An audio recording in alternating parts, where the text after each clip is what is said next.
The pack says this hall was built for kings, but tonight it feels like a stage for a lie. Firelight gilds polished stone and silver goblets, making everything glow everyone but me. I hover at the edge of the feast with my basket of herbs, threadbare sleeves singed at the cuffs, trying to be smaller than the shadows. Omegas are supposed to blend into the walls, not stare at their alpha king like he's the only solid thing in the room. Alaric Stormfang sits at the head of the table, broad-shouldered and battle-scarred, a living legend wrapped in black leather and iron. At his side, Luna Lysandra is all crimson silk and perfect smiles, her hand resting lightly on his arm as if she owns his pulse. The hall roars around them, music, laughter, clattering plates, yet something in his eyes looks tired, watchful. Malus told me to keep my head down tonight. I mean to obey. But when I slip toward the kitchens, I hear my Luna's voice from a shadowed alcove, soft as poison in milk, naming my Alpha King's death and the night she plans to pour it down his throat. I press my back against the cold stone, herbs scattered at my feet where I dropped them. My breath comes too fast, too loud.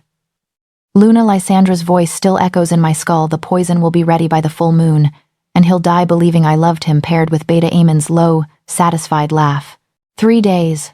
That's all Alaric has. My hands shake as I gather the fallen rosemary and yarrow, stuffing them back into my basket with clumsy fingers. I should run to Malus, tell her what I heard. Let someone with authority, with standing, decide what to do. But the Luna's words replay like a curse. No one will believe in Omega's word over mine. She's right. She's always right.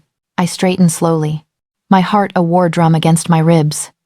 Through the archway, I can see the feast continuing in all its blazing glory. Alaric sits like carved stone at the high table, listening to some visiting dignitary with the patience of a man who's heard 1,000 identical speeches. Lysandra laughs at something, her hand trailing possessively across his shoulder, and bile rises in my throat. He deserves to know, even if it costs me everything. The decision settles over me like armor I've never worn before, heavy, unfamiliar, but mine. I smooth my threadbare tunic, tuck a loose strand of pale hair behind my ear, and pick up my basket. Servants move constantly through the hall, refilling goblets and clearing plates. No one notices another shadow in rough-spun cloth. No one ever notices me.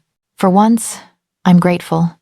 I slip into the current of moving bodies, keeping my eyes down, my posture submissive. A serving girl brushes past with a tray of wine decanters, and I fall into step behind her, matching her purposeful stride. We approach the high table where pack elites sit in their finery, where Alaric rules with quiet strength and Lysandra glitters like a blade catching firelight. My courage wavers. What am I doing?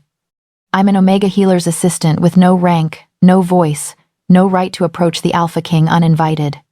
If Lysandra sees me, if she realizes I overheard, the serving girl moves away. I'm standing 3 feet from Alaric's chair, exposed and trembling. A wine decanter somehow in my hands, though I don't remember taking it. Lysandra is turned away, speaking with the visiting dignitary now, her profile sharp and lovely in the candlelight. Beta Amon stands behind them, arms crossed, scanning the crowd with a warrior's vigilance. Now. It has to be now. I step forward, my legs moving on instinct rather than courage. Alaric's goblet sits half-empty before him, dark wine gleaming like old blood. I lift the decanter, and my hands betray me, trembling so badly the glass neck clatters against the rim of his cup. Alaric's eyes cut to me.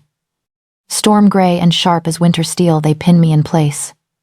Up close, he's even more devastating scar tissue cutting through his left eyebrow, dark hair pulled back to reveal features too harsh to be handsome, but impossible to forget.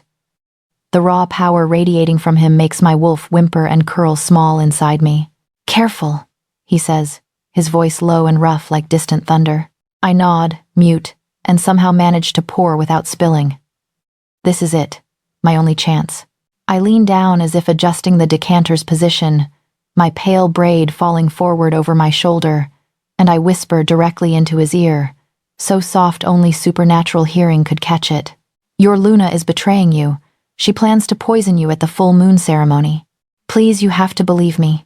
Alaric goes absolutely still. Not the stillness of surprise, but the stillness of a predator deciding whether to strike. I feel it in the sudden tension of his shoulders, the way his breathing changes rhythm.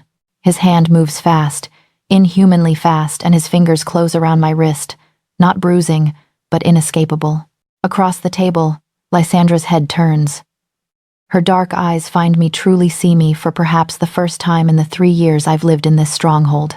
Her perfect features arrange themselves into polite confusion, but I see something else underneath, something cold and calculating. Alaric, darling? Her voice carries the musical quality of expensive education and practiced charm. Is something wrong? Leave us. Alaric doesn't look at her. His eyes haven't left my face, searching for something I don't know if I possess. Truth, maybe, or madness. All of you, clear the high table. Now. The command ripples outward like stones in water. Nobles and advisors exchange glances, uncertain. Lysandra's smile freezes at the edges. My love. Surely whatever this servant, I said leave. The Alpha King's voice drops into a register that makes every wolf in the hall feel it in their bones' dominance, absolute and unchallengeable. Beta Eamon, clear the hall of guests. Send them to the eastern wing. Commander Thane, post guards at every entrance. No one enters or leaves without my direct order. Chaos erupts in slow motion. Visiting dignitaries rise with protests dying on their tongues. Pack members move with practiced efficiency, ushering confused guests away. Lysandra stands frozen, her hand still resting on the back of Alaric's chair, her mask finally cracking to show the fury beneath. This is absurd. What could this Omega possibly... Out. Alaric's eyes finally shift to her, and what I see there makes my breath catch. Not anger, not yet. Something worse, suspicion, cold and lethal. You too, Lysandra. Wait in your chambers. We'll speak later. For a heartbeat, I think she'll refuse. Her fingers tighten on the chair until her knuckles go white, and Beta Eamon shifts forward as if to intervene. But Alaric rises to his full height, towering and radiating barely leashed violence. And even the Luna knows when she's outmatched. She leaves with her head high and her spine straight, but the look she throws me over her shoulder promises death. Then they're gone. All of them. The great hall empties until only Alaric and I remain in the wreckage of the feast, surrounded by half-empty goblets and guttering candles. He hasn't released my wrist. Sit, he says quietly, gesturing to the chair Lysandra vacated. And tell me everything. I sit in the Luna's chair and feel like I'm committing sacrilege. The velvet cushion still holds her warmth, and my rough healer's tunic looks obscene against the carved mahogany armrests. Alaric stands before me, arms crossed, expression unreadable, waiting. My mouth has gone dry as old parchment. Where do I even begin? I was delivering medicinal supplies to the kitchens, I say, and my voice comes out smaller than I'd like. I force myself to meet his eyes, those storm-gray eyes that could condemn me with a single word. I heard voices in the alcove behind the wine stores. Your Luna and Beta Eamon. They didn't know anyone was listening. What did you hear? Each word is carefully measured, neither belief nor dismissal, just cold assessment. I tell him everything. Lysandra's voice saying the poison would be ready by the full moon. Eamon's assurance that nightshade mixed with wolfsbane would be undetectable until too late. Their plan to make it look like natural causes, a weak heart finally giving out under the strain of leadership. How Lysandra would grieve beautifully and consolidate power before anyone could question her claim to rule. The way they laughed about it? Casual as discussing the weather. Alaric's expression doesn't change throughout my recitation, but I see his jaw tighten almost imperceptibly. His hands, hanging loose at his sides, slowly curl into fists. Why should I believe you? He asks when I finish. You're an Omega with no standing. Lysandra is Luna, bound to me by pack law and sacred vows. Beta Eamon has served loyally for 5 years, yet you expect me to take your word over theirs? The question should terrify me, but I hear something underneath it. He's testing me, not dismissing me. There's a difference. Because I have nothing to gain by lying, I say quietly. If I'm wrong, you'll have me executed for false accusation. If I'm right but you don't believe me, Lysandra will have me killed for knowing too much. Either way, I die. I came to you anyway because you deserve the truth, even if it comes from someone like me. Something shifts in his face. Not softness exactly, but recognition. Someone like you, he repeats. You mean an Omega? I mean someone invisible. The words taste bitter. Someone the pack looks through rather than at. Someone whose word means nothing against those who matter. Your word matters now. He says it with such finality that I almost believe him. Stay here. I'm bringing someone who can help verify your account. He strides toward a side door, leaving me alone in the vast, empty hall.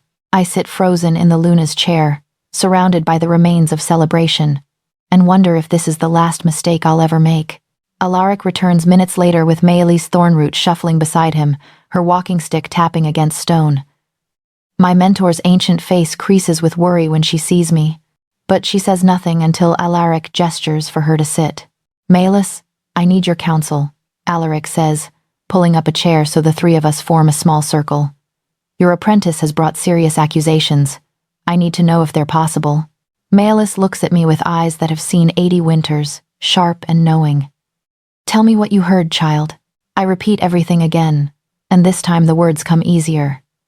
When I finish, Maelys is quiet for a long moment, her gnarled fingers drumming against her walking stick. Nightshade and wolfsbane, she says finally. Mixed in the right proportions, it would mimic heart failure. The victim would seem to simply stop. No visible symptoms, no struggle. She pauses, glancing at Alaric. I've noticed irregularities in recent weeks. Herbs going missing from my stores. Orders placed with outside suppliers that I didn't authorize. When I asked the Luna about it, she said she was creating a special tonic for you. Something to help with the stress of ruling. Alaric's face goes hard as granite. She's been giving me tea every evening for the past month. Said it would help me sleep. Have you been sleeping better? Maelys asks. No, worse actually. Nightmares. Weakness in my limbs when I wake. His hand rises unconsciously to his chest. I thought I was just exhausted. She's been building your tolerance, Maelys says grimly. Small doses over time so your body wouldn't reject the larger amount she plans for the ceremony. It's an old poisoner's trick, make the victim complicit in their own death. The silence that follows is suffocating. I watch Alaric process this, see the moment he accepts that the woman he trusted, the woman who shares his bed, has been slowly killing him for weeks. When he finally speaks, his voice is dangerously soft. How long do I have? 3 days until the full moon ceremony, I whisper. That's when she plans to finish it. Then we have 3 days to gather proof. Alaric leans forward, elbows on his knees, suddenly all tactical precision. If I confront her without evidence, she'll deny everything. Her word against an Omega's would end with Maria executed and me looking paranoid. We need to catch her in the act. I can search her chambers, Maelys offers. As pack healer, I have access to the Luna's quarters for medical purposes. If she's stockpiling poison, she'll have it hidden. I interrupt. Both of them look at me, and I force myself to continue. She's not foolish. But Beta Eamon mentioned a contact outside the pack, someone providing supplies. If we can trace the source. Alaric's eyes narrow thoughtfully. You're right. Maelys, can you identify suppliers who would deal in those quantities of nightshade? 3. Maybe 4 in the region, Maelys says. All of them unscrupulous enough to sell to anyone with coin. We'll send discreet inquiries. Alaric stands, already planning. Meanwhile, I continue as if nothing is wrong. Drink Lysandra's tea. Play the trusting mate. Give her no reason to suspect. Mireia. He turns to me, and the intensity of his gaze steals my breath. You've taken a tremendous risk tonight. I won't forget it, but I need you to be careful. If Lysandra even suspects you overheard her, you're dead. I know. I say simply, then understand this. He steps closer, and I have to tilt my head back to maintain eye contact. You're under my personal protection now. You'll move into the healer's wing where Maelys can watch over you. If anyone asks, you're receiving advanced training. If anyone threatens you, you come directly to me. Is that clear? I nod, not trusting my voice. An Alpha King doesn't offer protection to Omegas. We're expendable, replaceable, yet here he stands, radiating lethal intent, and I realize with sudden clarity that he means every word. 3 days, Maelys says quietly. We expose them at the ceremony, or we all die trying. Alaric's smile is sharp as a blade. Then we'd better make those 3 days count. The healer's wing always smells like crushed mint and boiled bones, comforting in its own grim way. Tonight, though, the air feels tighter, thicker, as if the stone itself is holding its breath. Maelis has gone to the storage cellars to inventory her herbs.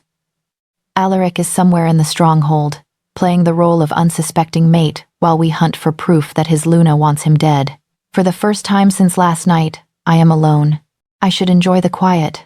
Instead, every creak in the corridor makes my shoulders tense. I am shelving dried lavender when the door opens without a knock.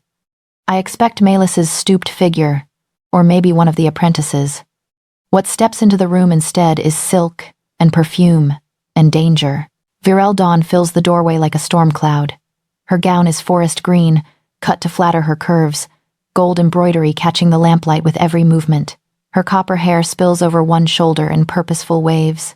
She looks like she belongs at the high table, bathed in candlelight and admiration, not in a cramped healer's chamber that still has bloodstains under the woven mats. Her gaze sweeps the room, cool and assessing, before settling on me. "So it's true," she says. "Our mighty Alpha has taken an interest in an Omega mouse." My fingers tighten around the bundle of lavender until stems snap. "My lady," I manage, dipping my head. "You shouldn't be here, Maelis." Maelis is in the cellars arguing with a supplier about moldy comfrey. Virel cuts in. "She'll be gone at least an hour." I chose my moment carefully. The hairs on the back of my neck rise. "Why?" She smiles, and it's beautiful and vicious all at once. "Because we need to have a little chat, you and I." Virel steps fully into the room and closes the door behind her with a soft click that sounds far too final. The healer's quarters feel smaller suddenly, the shelves of tinctures and salves closing in. "I heard the most fascinating rumor," she says, drifting past the work table, trailing a manicured fingertip across the wood, "that a certain Omega dared to throw accusations at our Luna and Beta, that she whispered poison in our Alpha's ear, and has been seen in his company ever since." My heartbeat stutters. Gossip moves faster than infection in this place. "I spoke the truth," I say, surprised that my voice doesn't crack. "If that's what you heard, then the rumor is accurate." "Truth." Virel laughs softly. The sound like glass chimes in a cold wind. "Do you know what truth looks like in this court, little healer? It looks like rank, bloodlines, alliances. It does not look like you." She stops a mere arm's length away, close enough that I can smell her perfumed jasmine over something sharper. Not unlike Lysandra's scent. My stomach roils. "You should retract your claims," Virella continues. "Tell Alaric you were mistaken, that you misheard, that the stress of your duties muddled your mind. I might even help you craft the apology." "Why would you do that?" Slips out before I can stop it. Her eyes flare, amused. "Because contrary to what you might think, I don't especially want you dead. Yet, death is so final. And you're far more useful alive if you know how to behave." I set the lavender down carefully on the table so she won't see how badly my hands are shaking. "You're here on the Luna's orders." "Of course." Virel doesn't bother to deny it. "Lysandra is generous. She wanted to give you a chance to correct your mistake before she deals with you another way." Something hot and ugly flashes through me. My mistake was believing she ever cared about the pack, or him. For the first time, Virel's mask slips. Her lips curl. "You think you understand anything about caring for Alaric Stormfang?" she hisses. "You? You've been at his side for what, 2 days? I've watched him for years. I know how he walks when he's already wounded but pretending he isn't. How he holds his cup when the weight of the crown is crushing him. I know the way his eyes look when he thinks no one is watching." Her expression softens for a heartbeat, almost wistful, before sharpening again. "That seat beside him should have been mine." It hits me then, sharp and sudden.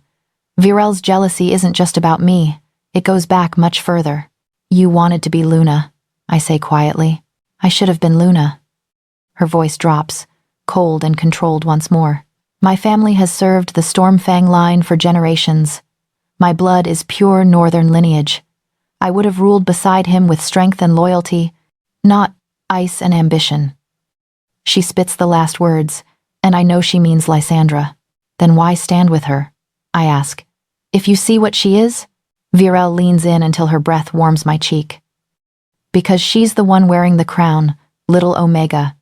And until that changes, I intend to be on the winning side. It's like a slap. You're helping her kill him." "I am helping secure the future of this kingdom," she corrects, tone razor smooth. "Alaric will fall whether by Lysandra's hand, by a rival pack, or under the weight of his own stubborn honor. When he does, someone will need power enough to hold the pieces together. I intend to be that someone. The room tilts for a moment. You think Lysandra will share power with you? I think Lysandra is clever enough to know she needs allies, Virel says. She elevates me. I support her claim. We both win. But then you appeared.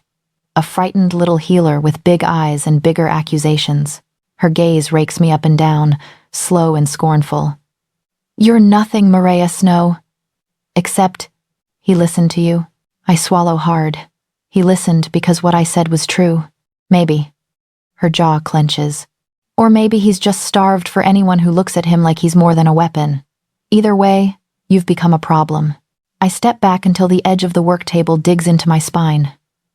Then threaten me all you want, I say, and the words surprise us both. There's a thread of steel running through them I didn't know I possessed. I won't recant. I won't let him drink from a cup I know is poisoned. If that makes me your problem, so be it. Virel's eyes narrow, assessing this new version of me. For a heartbeat, I think she might strike me. But she simply straightens, smoothing invisible wrinkles from her gown. You really don't understand your position, she says softly. Lysandra holds the title. Aemon commands the warriors. I control the nobles.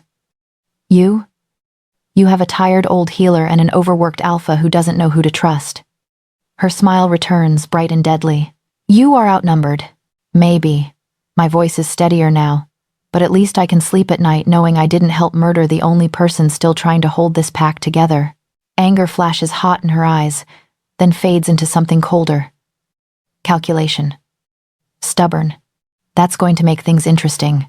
She moves toward the door, then pauses with her hand on the latch. This is your last warning, Maria. Retract your accusations before the full moon ceremony. Tell Alaric you were mistaken. Blame nerves, nightmares, anything you like. If you don't, she glances back at me, and the look in her eyes makes my wolf cringe. If you don't, you won't live long enough to see whether he believes you. The door closes behind her with a soft click. The room feels bigger again, but the air is heavier, weighted with the threat she left hanging. My knees want to give out. My heart is pounding like I've run miles. But beneath the fear, something else burns, a small, fierce flame that refuses to be stamped out. They can threaten, scheme, and circle like vultures all they want. I think of Alaric's face when he realized the woman beside him might be sharpening the knife for his back. I think of Maelis risking her safety to hunt for proof. Let them come. I may be an Omega, but I am not their prey. Lysandra's chambers smell like crushed roses and smoke, and every breath feels like inhaling someone else's secrets. Maelis and I stand in the shadow of the doorframe, pressed close to the stone as two guards stride past at the end of the corridor. My heart hammers so loudly I'm sure they can hear it, but they move on, talking about the feast in the training yard, as if the world isn't 3 days from breaking. Now, Maelis murmurs. Her fingers, gnarled with age but steady as ever, trace a quick sigil over the lock. The faintest shimmer of power ripples across the air, then the latch gives with a soft click. I slip inside first, my smaller frame easier to hide if someone glances this way. Maelis follows, closing the door until it's only barely ajar, a healer's visit, nothing more, to anyone who might see. The room is exactly what I expected and not at all. Luxurious, yes, furs thrown across a massive bed, silk drapes, polished mirrors reflecting candlelight. But there is a certain sharpness beneath the softness. Every object has been placed with intention, every surface spotless. Lysandra doesn't live here.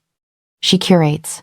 Check the vanity, Maelis whispers, moving toward a carved chest by the window. Poisons like hiding near perfumes. I cross to the vanity, fighting the urge to flinch at my reflection in the big oval mirror. Pale braid, healer's tunic, eyes too wide. I look like I've wandered in from another world. Carefully, I slide open the first drawer. Cosmetics, neatly arranged. The second holds jewelry, each piece laid out in velvet-lined rows. The third, bottles. Not the delicate glass vials of perfume on the tabletop. These are small, dark, utilitarian. I lift one, uncork it, and sniff. Bitter, metallic, with an undercurrent that makes my wolf shrink back. Nightshade, I whisper. Maelis is suddenly at my shoulder. Her presence a solid weight. She takes the bottle, holds it up to the candle. Concentrated. Too much for simple experiments. There are more.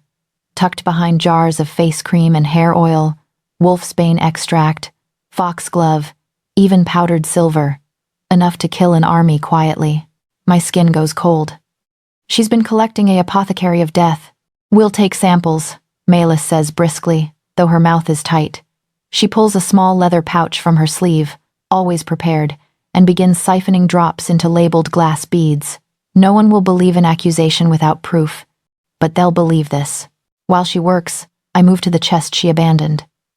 It's locked, but the key hangs from a hook on the wall. Too easy. Too obvious. I use it anyway, because time is a noose tightening around our throats. Inside are linens and folded gowns at first glance. I lift them one by one, fingers skimming fine fabric until I touch parchment. A false bottom. My pulse jumps. Melis, I whisper. There's something. Find out, she says without looking up. Quickly, child. I shove the rest of the gowns aside and feel along the base of the chest.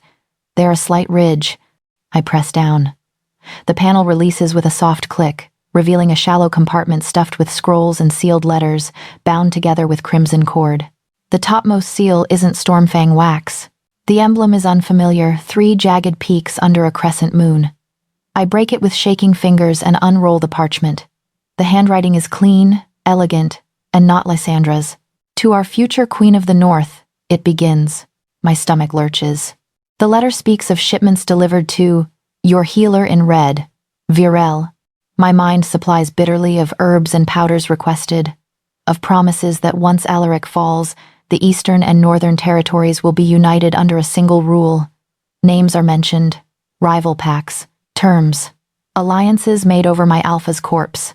Rival correspondence, I say, voice thin. They're planning more than just his death. They're bartering the pack like it's coin. Melis abandons the vials to take the letter from me, eyes narrowing as she reads. This is treason beyond regicide. I dip into the compartment again, pulling out more letters. Some speak of troop movements near our borders, others of gold transferred in secret. One lists quantities of nightshade, foxglove, and silver dust matching the vials on the vanity. We don't need all of it, just enough to prove beyond doubt what she's done. We take those 3, Melis says, selecting the most damning poison orders, alliance terms, the future queen greeting. The rest must go back exactly as we found them. If she suspects we've been here, we both know the rest. I carefully replace the other letters, smooth the gowns back into place, and reseal the false bottom. The chest looks untouched. The vanity does not. My gaze darts to the open drawer, cool bottles exposed. Here, Melis says, pressing a small wax tablet into my palm. Melt residue. We'll make replicas in the lab. Put them where these stood.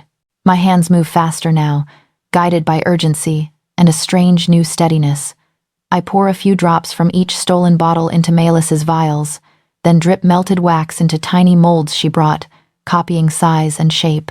Within minutes, we have convincing fakes filled with innocuous tonic. If Lysandra notices any difference, it will be in the lack of effect, not tonight. Footsteps echo in the corridor. Both of us freeze. 2 sets. Heavy. Synchronized. Warriors, not servants. Melis's eyes meet mine, sharp. Wardrobe, she mouths. We dart across the room as quietly as 2 ghosts, slipping behind the hanging gowns in a tall wardrobe just as the door to Lysandra's chambers opens wider. I don't like being summoned when I'm busy, a familiar voice says, rough, irritated. Eamon, your time belongs to the Luna, a guard replies. She wants an update on preparations. Silence. Then the distinct sound of bootsteps inside the room. The wardrobe is nearly dark, a sliver of light cutting through the gap in the doors. I hold my breath and press back into the carved wood, trying to make myself thinner than thought. Melis's hand finds mine in the dark, her grip surprisingly strong. Eamon's steps cross the floor, measured and slow. A shadow passes in front of the wardrobe slit, blotting out the light. I swear he can hear my heart pounding. She's not here, he mutters, but someone was. My lungs burn. He can't know. He can't. Chambers always smell like this. Sir, the guard says. Perfume and whatever women use. No, Eamon's voice sharpens. I know her scent. There's something else. Healer's herbs. Ice slides down my spine. Maybe Malus visited? The guard offers. The Luna's been complaining of headaches. Malus doesn't come in here without being summoned. Eamon moves again. Drawers open and close. The soft slide of wood against wood sends each sound like a dagger through my nerves. The tea vials are aligned differently. Please, Moon. Let the copies be convincing. A long pause. They look the same, sir, the guard says. Maybe I'm jumpy. Eamon grunts, though he doesn't sound convinced. Too much riding the borders. Tell the Luna security is tight. No one gets near the Alpha at the ceremony without my say-so. Yes, sir. Their steps retreat. The door closes. I count to 30 before I dare breathe again. Malus exhales slowly, releasing my hand. He suspects something, she whispers. Not enough to act, but enough to be cautious. We have what we need, I whisper back, swallowing the tremor in my voice. We should go before he comes back. We slip out of the wardrobe, straighten what little we disturbed, and ghost from the room. The corridor feels harsher now, the torch is too bright. Every corner might hide warriors. Every sound might be Eamon turning back. By the time we reach the safety of the healer's wing, my legs are jelly. Malus bolts the door behind us, and only then lets herself sag into a chair. 3 days, she says, voice thin but fierce. Less, now that Eamon has his hackles up. They'll move faster if they smell danger. I lay the stolen letters on the table, next to the vials of poison. Together, they look like the bones of a crime. Then we move faster too, I say. My hands are still shaking, but there's iron under the tremor. Before they decide to stop waiting for the full moon and kill him sooner. Malus studies me for a long moment, pride softening her lined features. You were brave tonight, Mireia Snow. I think of Eamon's shadow passing our hiding place, of Virel's threat, of Lysandra's laughter in that alcove. No, I say quietly. I was terrified. Then I look at the evidence laid out under the lamplight, at the path we can't turn back from, and realize both things can be true. But I chose to move anyway. Night in the healer's wing is never truly quiet. Someone is always coughing behind a curtain, muttering in fever dreams, or padding down the corridor for pain drafts. I've grown used to those sounds, their rhythms as familiar as my own breathing. Tonight, the silence feels wrong. I lie on my narrow cot, staring at the low ceiling, listening. The usual chorus is there, but something threads through it too soft to name, too sharp to ignore. A scrape where no furniture should move, a breath held just beyond the door. My wolf lifts her head inside me, ears pricked. I slide from the cot without lighting a candle. Darkness has always been kinder to me than light. My bare feet make no sound on the cold stone as I cross to the small table where Malus insisted I keep a knife for cutting roots, not throats. My fingers close around the worn handle anyway. The strange sound comes again. Not from the hall this time, from the window. We're 3 floors up. My blood turns to ice. Slowly, I turn. Moonlight spills through the narrow slit, silvering the floor. A shadow breaks that light, just for a heartbeat. Then another. Someone clinging to the outer wall like a spider, inching toward my room. They know. Virel's warning rings in my memory. Asterisk. You won't live long enough to see whether he believes you. Asterisk. My throat tightens, but I force myself to move. The door first. I slide the bolt into place, though I know if they've come this far, a lock won't save me. It might buy a few precious seconds. The window latch shifts with agonizing slowness. Whoever is outside knows how to be quiet. The stone around the frame grinds faintly. I back away, knife clutched in a fist that wants to shake. The window opens a crack. Malus? I whisper, desperate for some other explanation. A gloved hand slips through the gap, finds purchase, widens it. Then a figure folds into the room with inhuman grace, dark clothes, face half covered, eyes gleaming with reflected moonlight. A second shadow drops in behind him. Assassins, not pack warriors. Their scent is wrong, too foreign, tinged with the metallic tang of old blood and cold rivers. Little Omega, the first one murmurs, voice muffled. You've caused quite a stir. I swallow hard. You've climbed the wrong window. The noble quarters are 2 levels up. He chuckles. Our employer was very specific. Pale hair, healer's hands, tongue too sharp for her own good. Lysandra. Of course. Behind me the door shutters. Someone testing the handle. Another ally. They've come from both sides. I force air into my lungs. Think. The room is small. One bed, one table, a chest. Nowhere to run that isn't straight into a blade. My wolf presses against my skin, not strong enough to force a shift, but refusing to cower. Last chance, the assassin says, taking a step forward. Come quietly, and we'll make it fast. Struggle, and the door explodes inward. Or it sounds like it does. The bolt snaps with a crack, wood slamming against stone as the frame splinters. A rush of cold air, then a taller shadow fills the doorway, broad as the frame itself. Alaric. He moves before my startled brain can catch up. One stride, two, and he's on the nearest assassin, catching the man's wrist mid-strike. Steel flashes, Alaric twists, and there's a sickening crunch as the blade clatters to the floor. The assassin snarls, lunging with his free hand, but Alaric drives him back with a brutal knee to the gut. The man folds, breath knocked out of him. The second assassin darts toward me instead, knife aimed low. My body reacts faster than thought. I stumble sideways, sweeping the table between us. Glass vials crash to the ground, herbs scattering. His blade slices through my sleeve, grazing skin. Pain flares hot and bright. Alaric doesn't even look. He grabs the first attacker by the collar and hurls him into his accomplice. They crash together in an ugly tangle. Before they can recover, Alaric is there, boot on one man's throat, arm wrenching the other's elbow at an angle that makes my stomach flip. Who sent you? He snarls. They say nothing. He doesn't repeat the question. His grip tightens, bones crack. One man screams, the sound cuts short as Alaric knocks him into the wall with a vicious backhand. The other reaches for a hidden dagger at his ankle. I see the movement before Alaric does. Left boot! I choke out. Alaric pivots, stomping down. There's another crunch, another scream. The dagger never leaves its sheath. In 3 heartbeats, both assassins are writhing on the floor, disarmed and pinned, the fight beaten out of them. He's terrifying, efficient, beautiful in a way that has nothing to do with looks and everything to do with lethal purpose. Bind them, he orders the 2 Stormfang warriors crowding the hall behind him. I hadn't even noticed their presence until now. They surge in, ropes already in hand. Alaric finally turns to me. He takes in the shattered vials, the broken door, the blood seeping through the slash in my sleeve. For a moment, something far too raw crosses his face. Are you hurt?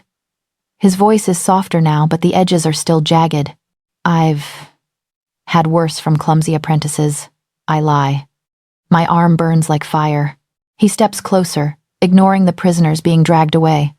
His hand, big, warm, calloused, catches my forearm, turning it gently so he can see the cut. It's shallow, just long and angry. I was too slow, he mutters. You broke the door off its hinges, I point out, trying for lightness that doesn't quite land. If that's slow, I'd hate to see you on time.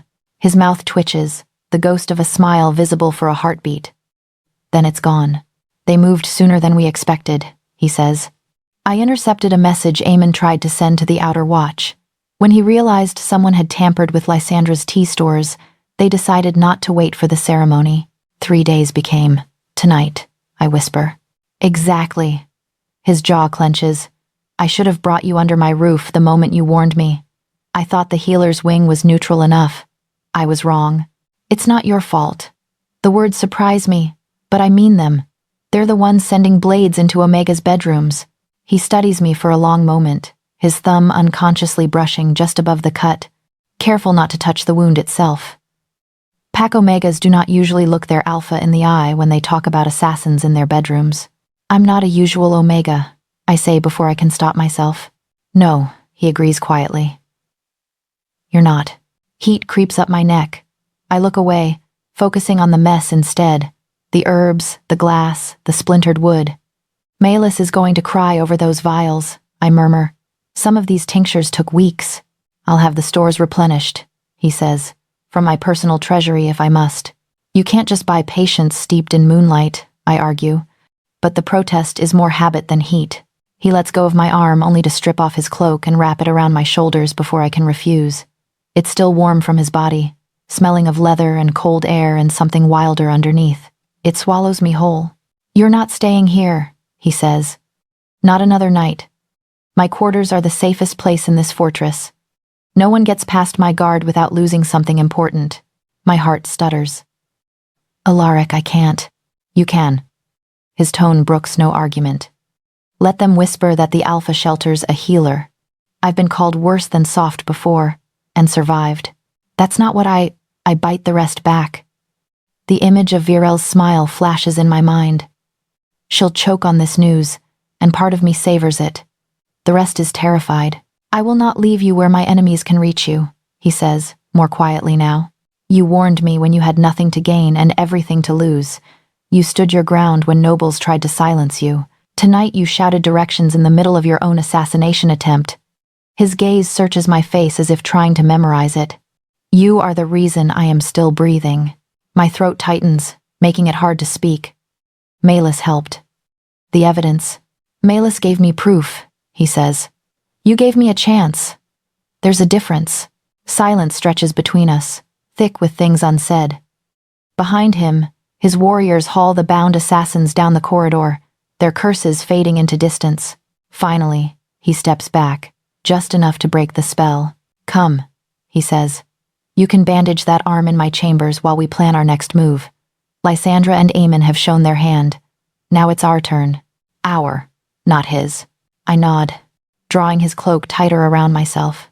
My hands are still shaking, but something else thrums under the fear, a strange, fragile warmth at the realization that the Alpha King of the North is not just protecting me because he must.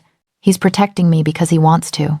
As we step into the corridor together, his presence clearing a path before us, I realize that whatever happens at the full moon ceremony, the moment I whispered in his ear, our fates tangled.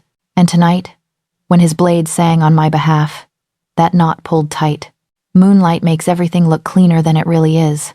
The courtyard has been scrubbed and swept, banners hung from the battlements in Stormfang colors silver and deep blue that ripple like water in the night breeze. Torches line the stone walls, flames snapping, smoke curling up to the full moon looming huge and watchful overhead. Wolves fill the space in concentric circles around the raised dais. Warriors in formal leathers, nobles in fur and velvet, omegas in their plainest best. Somewhere near the front, Virel gleams in emerald, chin high, eyes glittering with hungry anticipation. I stand near the back, wrapped in Alaric's cloak, Malus at my side. Her hand is tucked into the crook of my uninjured arm, fingers light but steady. On the other side of me, a small pouch lies hidden beneath my cloak, pressing against my hip like a second heartbeat, the antidote she brewed from charcoal, milk thistle, and things she wouldn't name out loud.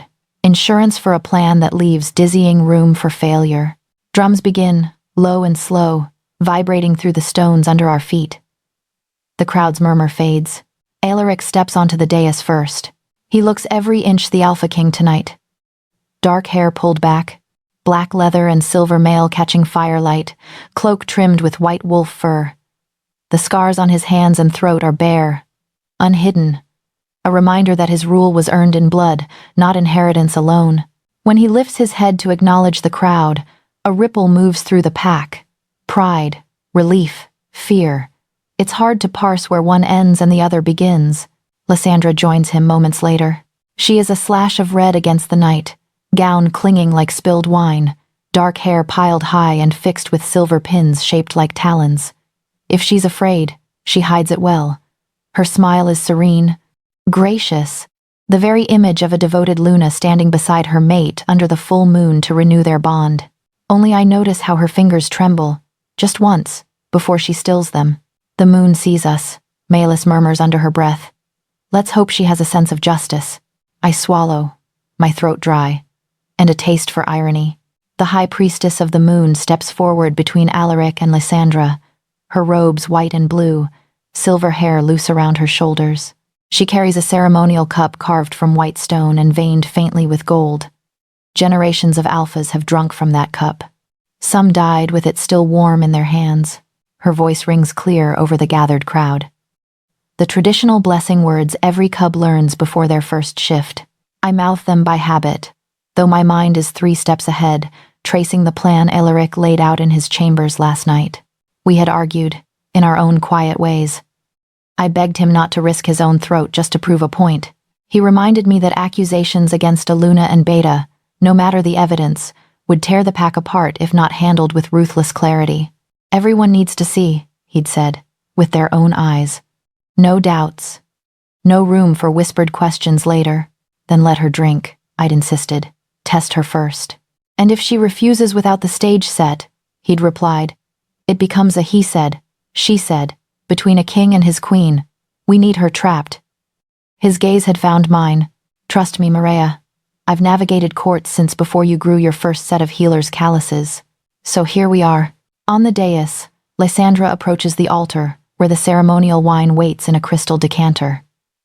Tradition dictates that the Luna herself pour the cup, a gesture of faith and service. She lifts the decanter with unhurried grace, wine catching moonlight as it streams into the white stone. My stomach lurches. We watched her with Eamon earlier from a hidden walkway, Malus squinting through the carved lattice as Lysandra dismissed the priestess and added a final vial to the decanter. Malus judged the dose with a professional eye. Enough to kill within minutes, she'd murmured, but not so violently as to raise suspicion. She knows what she's doing. Now, the poisoned wine sits between them, unassuming and deadly. Malus shifts beside me. Our signal. The antidote is ready. She presses a small glass bead into my palm, the size of a marble, warm from her skin. Just in case everything goes sideways, she'd said earlier. Crush and pour into water. It might not save a fully poisoned man, but it'll buy him time. The stone cup is full now, dark liquid almost black in the torchlight. The priestess blesses it, chanting, then turns to present it to the Alpha King and his Luna. The plan's next beat comes on cue. Alaric lifts the cup but doesn't drink. The crowd leans forward as one organism, breath held. This is the moment when king and queen share the draught and reaffirm their bond before their pack in the moon. Instead, Alaric shifts the cup toward Lysandra. My Luna, he says, voice carrying effortlessly across the courtyard. Tonight, let our bond be proven in both word and deed. Drink first, as a sign of your trust in me, and mine in you. The silence is instant, electric. My heart roars in my ears. On the dais, Lysandra's smile falters for a fraction of a second, then smooths. She laughs lightly, the sound brittle to my trained ears. How traditional of you, my love, she says. Always a performer. She reaches for the cup, and for a dizzying heartbeat I wonder if we miscalculated that she's so confident in her antidotes and half doses that she'll drink the poison herself to sell the lie. Her fingers touch the stone, wrap around it, then she hesitates. Not much. Not enough for most of the crowd to notice. But I see the way her throat works, the tiny pulse at its base beating faster. Beside me, Malus exhales in a hiss. There, see it? Fear. Lysandra withdraws her hand gracefully, palms lifting as if in surrender. Must we indulge theatrics, Alaric? The pack knows my loyalty well enough. Humor me, he replies, still holding the cup between them. His face is impassive, but his eyes gods. Those eyes are sharp as drawn blades. If the wine is harmless, there is no danger. If it is not, he lets the sentence dangle. Her mask cracks. If it is not, she says, voice dropping, then you do not trust your own mate. And what does that say to your pack, my king? Murmurs ripple outward. Unease. Confusion. I can't breathe. Alaric turns then, slowly, to face the gathered wolves. What does it say? He echoes. It says a king listens when danger is whispered in his ear. It says rank does not place anyone above suspicion when the fate of this pack is at stake. His gaze sweeps over them, pausing for the briefest moment on me. It says that tonight, we let the truth reveal itself. He lifts the cup again, this time to his own lips. Panic spikes through me so violently my knees nearly buckle. This wasn't the plan. He was supposed to press harder, force her hand. Not. He tilts it just enough that a dark sheen kisses the rim. Alaric, I breathe, though he can't hear me from this distance. Then, at the last possible moment, he stops. The wine hasn't passed his lips. Curious thing, he says conversationally, tracing the cup's edge with one thumb. I had our healer test a sample from this decanter earlier. She found nightshade, wolfsbane, silver dust. Care to explain that, Lysandra? The courtyard detonates in sound.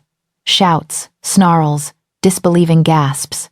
Somewhere, A wolf half shifts in shock, claws scraping stone. Lysandra goes very still. That's impossible, she says. You're accusing your own Luna of treason based on the word of an Omega and an old woman? Melis's fingers clamp around my arm. Stay still, she warns. Our time is coming. Alaric doesn't look away from Lysandra. I'm accusing no one. I'm merely sharing what was found in the tea you've been preparing for me for weeks. It felt only fair to ask if you'd like to share this cup with me, before the pack. Her composure shatters. You should have died days ago, she snarls, dropping the pretense altogether. The words carry, horrifically clear, across the courtyard. You and your bloody stubborn honor. I gave you every chance to fall quietly. The noise surges again. This time there is no confusion, only outrage. Aemon moves then, stepping from his place near the front rank of warriors. His hand is on his sword, his face a mask. For the record, my king, he says, I advised her to use a knife. Cleaner, faster. The courtyard holds its breath. Alaric sets the cup down. Pack of the North, he calls. You have your answer. He looks to the right, where Melis and I stand. Mireia Snow, Melis Thornroot. Step forward. My legs work on muscle memory alone. Melis and I move through the parting crowd, all eyes burning into us like brands. I can feel the weight of their disbelief, their anger, their desperate need for this to not be true. Alaric offers me his hand when I reach the dais. In front of everyone, my fingers slip into his before I can think to be shocked. The calluses at his palm dig into my skin in the most grounding way. Tell them what you found, he says softly. My voice has never felt like enough. Tonight, it's the only weapon I have. So I breathe, look up at my pack, and begin. Everything happens at once, and yet I will remember every heartbeat for the rest of my life. The white stone cup sits between them on the altar, filled with wine that might as well be blood. Lysandra lifts it with both hands, her movements smooth as ever, but I see the tightness at the corners of her mouth. The pack leans forward, held by invisible strings. For the North, she says sweetly, turning toward Alaric. For the truth, he answers and doesn't take it. Instead, he looks at her the way a wolf looks at another over a carcass. Calm, measuring, dangerous. Drink, my Luna, he says, voice carrying clear and cold over the courtyard, as our first queen did, when my ancestor asked the same of her. Share this cup with me, to show our bond is unbreakable. A murmur ripples through the crowd. Everyone knows that story. It's an old test, older than oaths written on parchment. No one uses it anymore.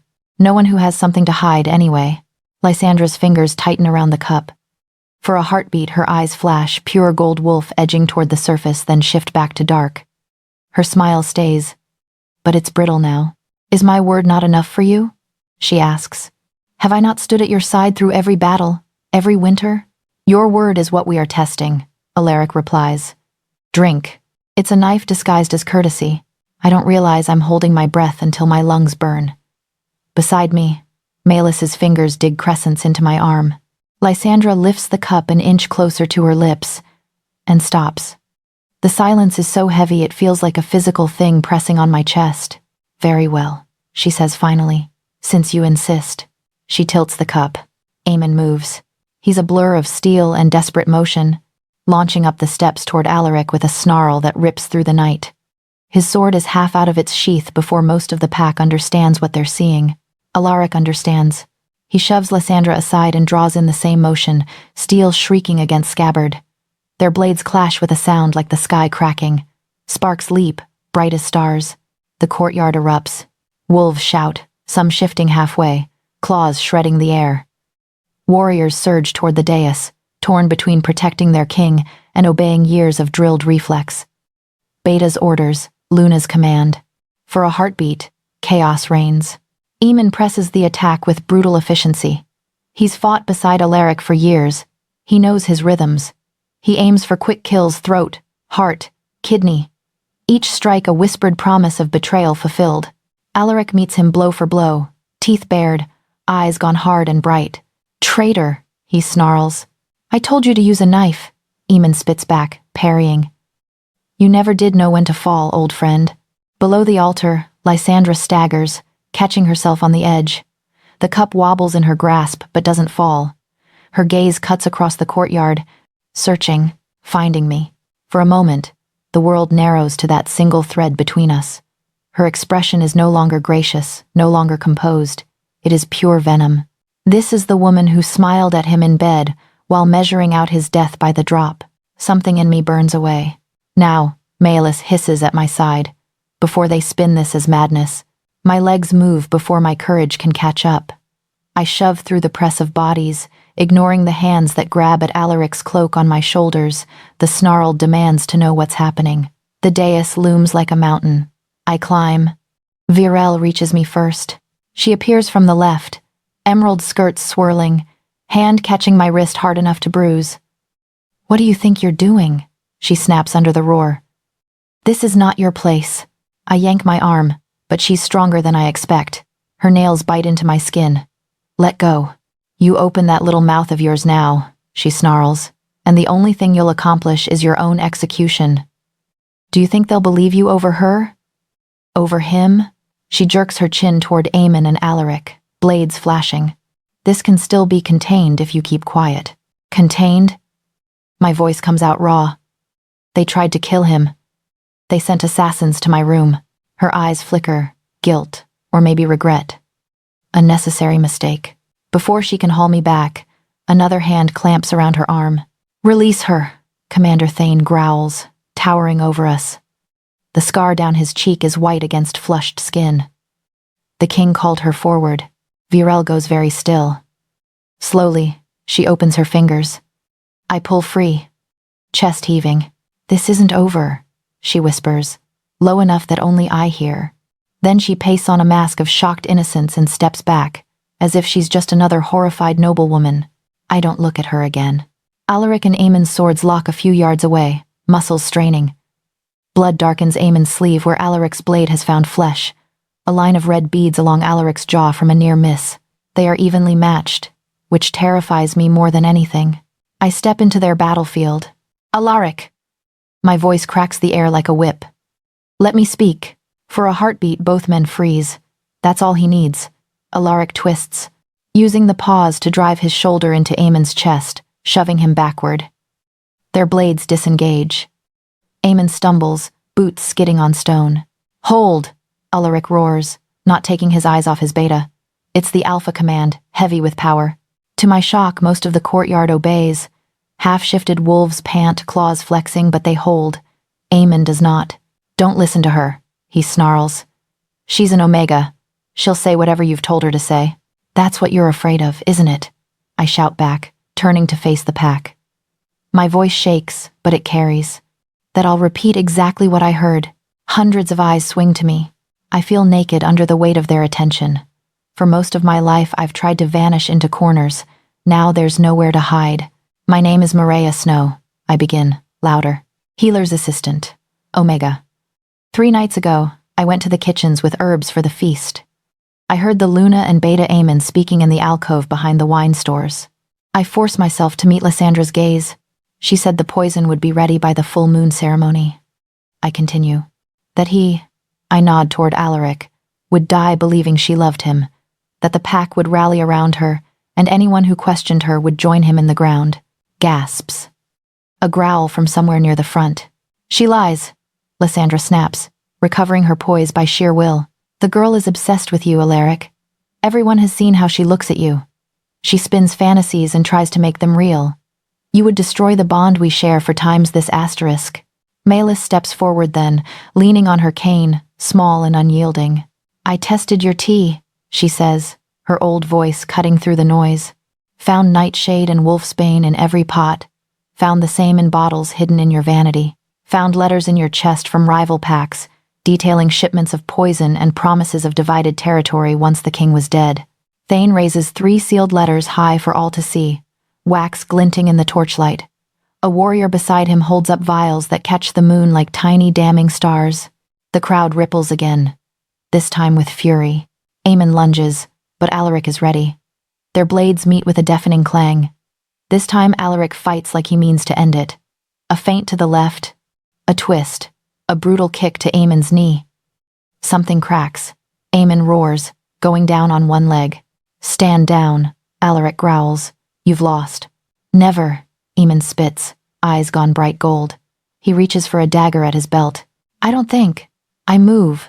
There's a fallen shield near my feet, knocked loose in the chaos. I snatch it up, it's heavier than I expect, and swing it with everything I have. The edge catches Eamon's wrist just as his hand closes on the dagger. Bone crunches. The blade clatters uselessly away. He stares at me, stunned, pain and disbelief warring in his expression. You... Alaric's hilt slams into the side of his head. Eamon crumples. For a heartbeat, no one moves. Then Thane and 2 warriors rush forward, binding Eamon's hands behind his back, forcing him to his knees. Lysandra makes a break for the steps. She's fast, skirts hitched, eyes wild. But wolves have been watching. 3 warriors block her path. She spins, searching for a gap, for a sympathetic face. Virel takes a step toward her, torn. Don't, I say, throat raw. He'll drag you down with them. She freezes. Alaric turns, breathing hard, blood on his knuckles. Lysandra Stormfang, he says, voice like winter. You are accused of attempting to murder your king and conspiring with rival packs against your own. Do you deny it? Said. Her composure finally shatters. You were never meant for this throne, she spits. You cling to it out of guilt and stubbornness. You would rather rule a kingdom of ashes than step aside for someone strong enough to reshape it. I did what was necessary. No, Alaric says. You did what was selfish. He nods once to Thane. Warriors close in. Lysandra jerks, tries to twist away, but they've restrained traitors before. Her wrists are bound, her snarls dissolving into wordless fury. Eamon kneels beside her, dazed and bleeding, eyes unfocused. All around us, the pack watches in stunned silence. I stand in the center of it, Alaric's cloak heavy on my shoulders, my hands still shaking on the shield's grip. Somewhere in the back of the courtyard, a cub starts to cry. Someone else whispers a prayer.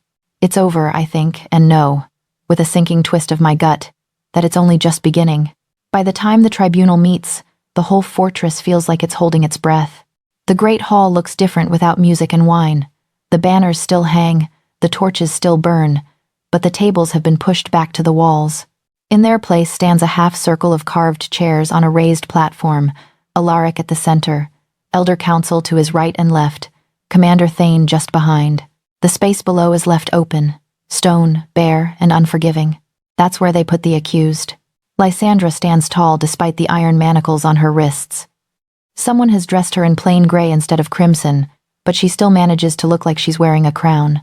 Eamon is beside her, hair loose around his bruised face, one eye swollen nearly shut. His hands are bound as well, though the restraints look more symbolic than necessary. He's too exhausted to run. I stand at the far edge of the hall with Maelis, close enough to see every flicker of expression, far enough that no one will mistake us for judges. We're witnesses, nothing more. That's what I tell myself. Anyway, Alaric rises. Lysandra Stormfang, Eamon Cross. His voice fills the hall without needing to shout. You are called before the Tribunal of the North to answer charges of treason and attempted regicide. You will speak truth. The moon and your pack hear you. A murmur passes through the crowd gathered along the walls, warriors, nobles, omegas, all packed together with no careful separation tonight. Trouble has a way of flattening hierarchies. The evidence has been presented, Elder Harkin intones, his thin hands folded over his staff. Letters from rival packs, poisons in the Luna's chambers, witness testimony from Mireia Snow and Maelis Thornroot. Do you deny these things? Lysandra lifts her chin. I deny nothing, she says, and a ripple of shock moves through the room. I did what I believed necessary to save this kingdom from stagnation. Eamon snorts softly, half laugh, half cough. Might as well hang for the full list, he mutters. Harkin's eyes narrow. You admit to conspiring with outside forces to kill your king and seize control? I admit to planning a future, Lysandra replies. Your king refuses to consider alliances that might dirty his conscience. He clings to outdated borders while our enemies sharpen their knives. I sought partners strong enough to weather what's coming. Alaric prefers martyrdom to compromise. And poison over honesty? Maelis whispers beside me. Her voice trembles with fury. Alaric does not flinch. You had the right to counsel, to argue, to challenge, he says. You did not have the right to slip death into my cup and sell parts of the North to those who never bled for it. Eamon shifts his weight, chains clinking. You say that like you'd have listened, he rasps. Every time we spoke of reinforcing the eastern border, you said not yet. When we brought reports of unrest in the south, you said we will not start that war. Your reluctance is weakness, Alaric. We tried to fix what you refused to see, by putting a knife in my back. He doesn't raise his voice, but the hurt beneath the steadiness is a living thing. You had my trust. That wasn't enough for you. So you reached for my throat. Harkin taps his staff once. The facts are plain. Motives, however wounded, do not erase action. Does any member of the tribunal contest the charges? One by one, the elders speak. No, no, no. Their faces are lined with grief more than anger. These are not strangers on trial, but people they'd eaten with, laughed with, trusted. That makes the verdict heavier, not lighter. When they fall silent, Alaric straightens. The hall goes so quiet I can hear the crackle of a torch near the back wall.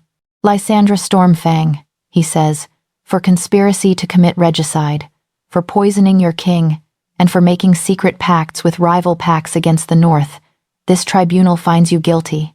Her nostrils flare, but she doesn't lower her gaze. Eamon Cross, he continues, for conspiracy, attempted murder, and aiding and abetting enemies of the pack, this tribunal finds you guilty. Eamon smiles, slow and humorless. About time someone acknowledged my efficiency. Alaric ignores the jibe. By our laws, such crimes may be punished by death. But the North has seen enough killing born of betrayal.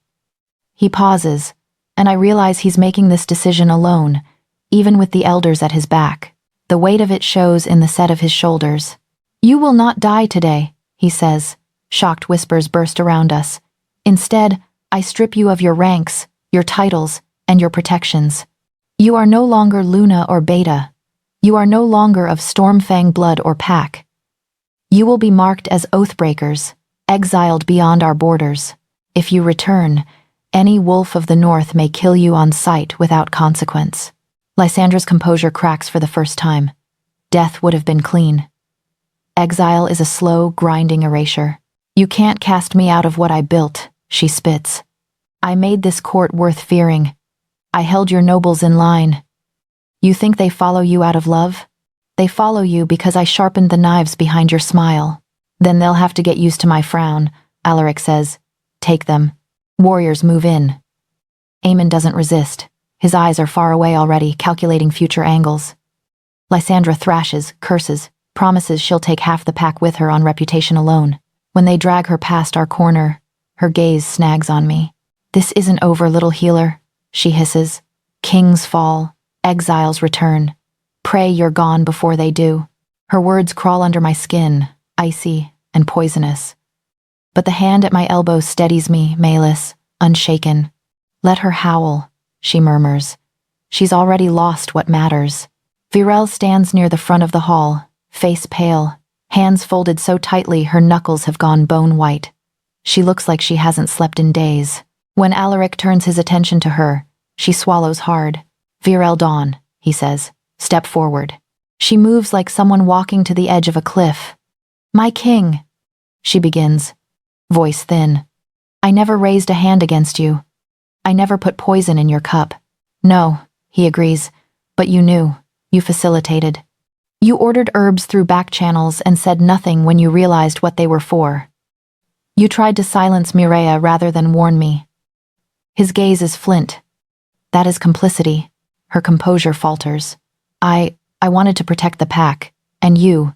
Her eyes shine suddenly, raw. I would have stood between you and any enemy, if you'd let me. Except the one wearing a crown, Malus mutters. You will retain your place in the pack, Alaric says, and surprise ripples through the hall again. Virel's head jerks up, hope sparking. But you are stripped of your noble title and lands. You'll serve in the healer's wing for 3 years under Malus's authority, with Omega rations and duties. You will learn what it means to protect with more than politics and ambition. The hope dies in her eyes, replaced by something complicated. Shame. Resentment. Maybe the faintest glimmer of opportunity. Yes, my king, she whispers. Malus leans closer to me. If she thinks I'll go easy on her because she once fancied herself queen, she's in for an education. Alaric lets the decree settle over the hall like falling snow. Then, slowly, he steps down from the tribunal platform, closing the distance between us. He stops where everyone can see him and me, still wrapped in his cloak like a borrowed banner. "Stormfang Pack," he calls. "You saw tonight what greed and fear can do when they wear rank like armor. You saw how close we came to losing everything because we trusted titles more than truth." He looks at me then, and suddenly it's just the two of us in the room. King and healer, man and woman who've seen each other's worst nights. "This wolf," he says, and his hand comes up to rest, light but unmistakable, on my shoulder, had every reason to stay silent. No rank to protect her. No guarantee she would be believed. She knew speaking would paint a target on her back. Yet Mireia Snow came to me anyway. She stood before blades and poison and the fury of those stronger than her, because she believed this pack deserved the truth. My throat tightens so much it hurts. "Strength," Alaric continues, turning back to the crowd, "is not only in claws and muscle, it is in choices, in the courage to do what is right when it is dangerous and lonely and thankless. If the North is to survive what comes next, we cannot afford to measure a wolf's worth by rank alone." He lets that sink in. I watch faces shift, warriors reconsidering, nobles frowning, omegas staring as if they've never been seen before. "From this day forward," he says, "Mireia Snow is under my personal protection and recognized as a full healer of this pack. Her word in matters of health and threat carries equal weight to any warrior's report. Any wolf who dismisses her because she is Omega dismisses me." There's a beat of stunned silence. Then, from somewhere on the left, a wolf begins to clap. It's hesitant at first, a few scattered strikes of palm on palm. Then another joins, and another. The sound builds, rolls, until it's a roar in its own right. I stand frozen in the middle of it, cheeks burning, heart pounding. Omegas are looking at me like I've just cracked a door they'd forgotten was there. Warriors nod with something like respect. Even some nobles incline their heads, grudging but real. Beside me, Malus pats my hand. "Told you," she says, eyes bright. "Sometimes all it takes is one wolf refusing to bow to the wrong thing." I don't feel taller. I don't feel braver. I feel exactly like Mireia Snow, still shaky, still more comfortable in shadows than in the center of the hall. But when Alaric's fingers squeeze my shoulder, just once, steady and warm, a new truth roots itself deep in my chest. Maybe I am still the invisible girl, but they see me now. And that changes everything. Spring comes to the north in shy touches, patches of green between the stones, ice loosening its grip on the river, the wind smelling less like knives and more like new leaves. The fortress changes with it. The shadows feel less heavy. Wolves laugh more easily. People meet my eyes when they pass me in the corridors. Sometimes, they even nod. 3 months ago, I was an invisible Omega who slept on a narrow cot and kept her voice soft. Now I wake in a small chamber off the healer's wing that is mine. Shelves lined with tinctures I brewed myself. Malus calls me colleague, as often as child. Warriors come to me with more than broken bones. They bring questions, ask for counsel about strange herbs on the border, about whispers they don't understand. Alaric listens when I speak in council. That, more than anything, still startles me. The spring gathering fills the courtyard again, but it is not like the last time. No poisoned cups, no Luna in red. Banners ripple bright against a blue sky, and the crowd feels looser, less brittle. Omegas stand closer to the front. Virel moves among the healers with sleeves rolled up, hands stained with salve and ink. She avoids my gaze most days, but her work is steady, and that's enough for now. I stand near the steps of the dais with Malus, smoothing my cleanest tunic. Alaric asked me to be present, near the front. He wouldn't say why. That alone has left my stomach doing slow, uncertain twists all morning. Drums sound. The crowd settles. Alaric steps onto the raised platform, not in full battle regalia this time, but in dark leathers softened by a plain white shirt beneath, less king carved from stone, more man made of scars and stubbornness. "My pack," he begins, and the crowd quiets at once. 3 months ago, we stood in this courtyard at the edge of ruin. We watched titles crack and masks fall. We learned how close we came to losing each other because we mistook rank for virtue. A murmur of agreement. Memories still sting. Since then, he continues, we have rebuilt. You have rebuilt borders, bonds, trust. We have learned to listen to more voices, not just the loudest. His eyes find mine in the crowd. The corners of his mouth lift the slightest bit. There is one more tradition we must reconsider, he says. For generations, the Luna of the North has been chosen through alliances, bloodlines, politics, the weaving of families, strength measured in names and land. He pauses, letting the words settle. That tradition nearly killed us. No one speaks, but the air tightens. They know where this leads. I do not. My heart thumps against my ribs like it's trying to escape. I will not take a Luna chosen by council or contract, Alaric says. I will not bind this pack to someone who sees the crown as a stepping stone or a weapon. If I take a mate, and I will, it will be because she has already proven herself to this pack, and to me, in ways that matter. His gaze doesn't roam the crowd this time. It comes straight to me and stays. Bring her forward, he says quietly.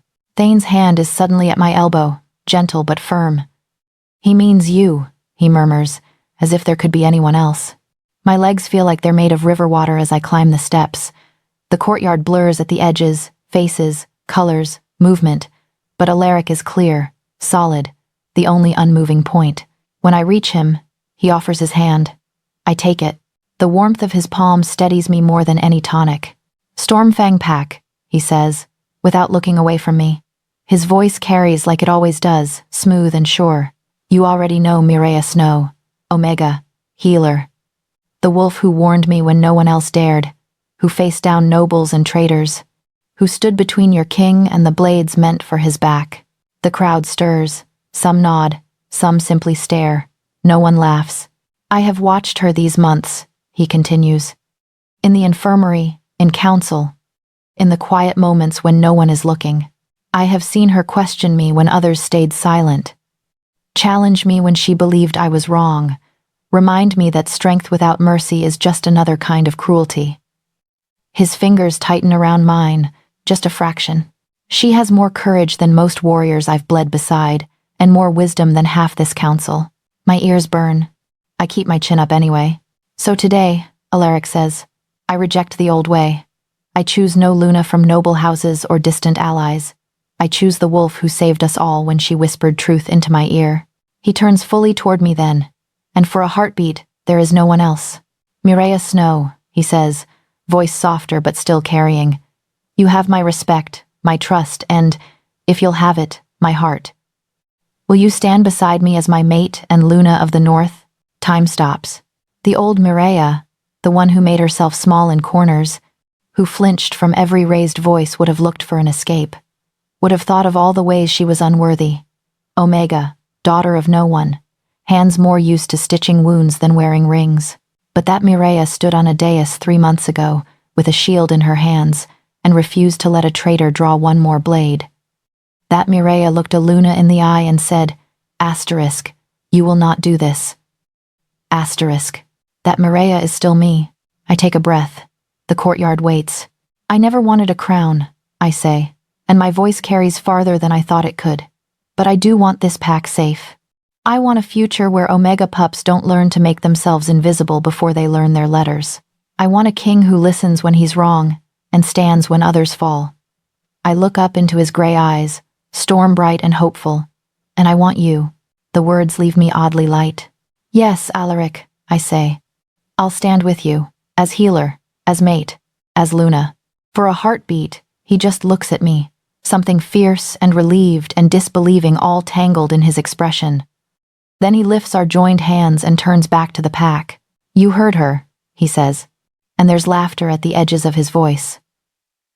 Honor your Luna. She is the reason you still have a king. The sound that rises from the courtyard is less roar and more wave cheers, howls, hands striking together. It crashes over us, wild and exultant. Somewhere below, I see Malus wipe at her eyes, pretending she has dust in them. Virel stands with the healers, face unreadable, then slowly bows her head. Later, when the ceremonies blur into celebration, Alaric and I stand on the balcony overlooking the territories. The river gleams below, threaded with breaking ice. Beyond the walls, the north stretches wide and dangerous, and ours. He stands close enough that our shoulders touch. Are you afraid? He asks quietly. Yes, I answer, but not of this. What then? Of not being enough, I admit. Of failing them. Of failing you. He huffs a soft laugh. We'll fail together then. And get back up. That's what we do, Mireya Snow. We stand there a long time as the pack howls their approval below, the sound rising to meet the moon. If you've come this far with us, tell me, where are you watching from right now? Curled up in bed, hiding at work, riding a bus, stealing a quiet moment? And what was your favorite part of this journey? The whisper at the feast, the showdown under the full moon, or something softer in between?